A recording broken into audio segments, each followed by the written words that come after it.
जय श्री कृष्ण। जब आकाशवाणी हुई कि देवता और दैत्यों को समुद्र मंथन करना चाहिए, तो आकाशवाणी में ये निर्देश भी आया कि आप मथानी पर्वत मंदराचल को बनाइए और रस्सी वासुकीनाथ को बनाइए। तो देवता लोग जाते हैं, वे दैत्य भी जाते हैं मंदराचल पर्वत के पास, उसकी प्रेयर करते हैं।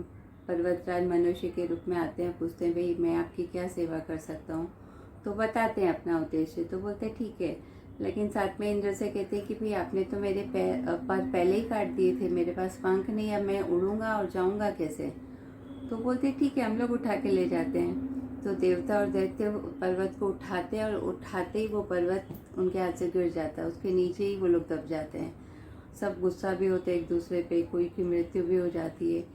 कि तभी भगवान आते हैं विष्णु और खेल खेल में उस पर्वत को उठा के गरुड़ पे रखते हैं और जाके समुद्र में छोड़ आते हैं। उसके बाद वासुकीनाथ को बुलाया जाता है, वो भी सहर्ष तैयार हो जाते हैं कि भाई कुछ अच्छा होगा, मैं उसमें सहयोग करूँगा।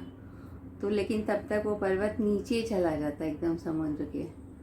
फिर भगवान विष्णु आते हैं कछुए के रूप में, पीठ पे उसको धारण करते हैं, साथ में उसको अपनी बाहों से ऐसे पकड़ के रखते हैं तो वो स्थिर रहेगा।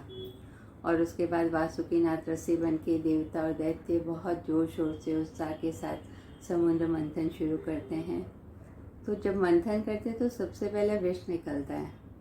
तो नारद मुनि कहते हैं कि अभी रुक जाओ तुम लोग, पहले भगवान शिव को बुलाओ।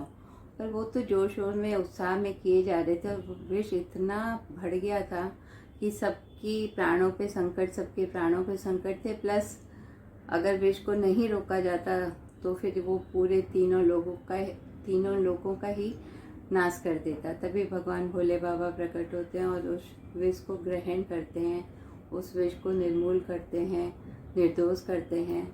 और उसके बाद फिर से समुद्र मंथन की प्रक्रिया शुरू होती है।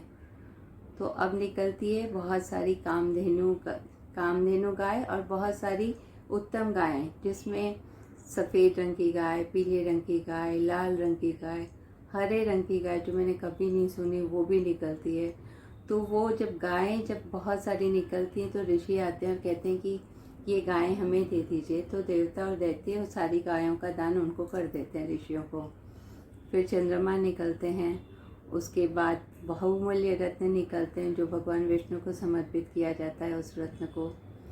उसके बाद निकलता है ऐरावत हाथी और उसके साथ सैकड़ों श्वेत हाथी। वो सब हाथी, फिर घोड़ा जो निकलते, वो सब भी बहुमूल्य रत्न निकलते हैं। वो सब रखे जाते हैं कि ठीक है बाद में देखेंगे कौन क्या लेगा। थोड़ी देर बाद मंथन के बाद एक अभूतपूर्व, एक माने डिवाइन ब्यूटी, माँ लक्ष्मी, सुंदरता में अद्भुत माँ लक्ष्मी निकलती हैं। हाथी पे विराजमान है, हाथ में माला है। और वो जब दैत्यों को, देवताओं को, नाग को, सबको देखती तो एक माँ की दृष्टि से सबको देखती हैं, ममतामयी माँ की तरह देखती हैं। फिर माँ की निगाहें भगवान विष्णु पे पड़ती हैं तो उन्हें लगता है कि ये उनके लिए उत्तम वर है। जो उनके हाथ में जो माला थी, माँ विष्णु को पहना देती है और उनके बाएं हाथ की तरफ खड़ी हो जाती हैं।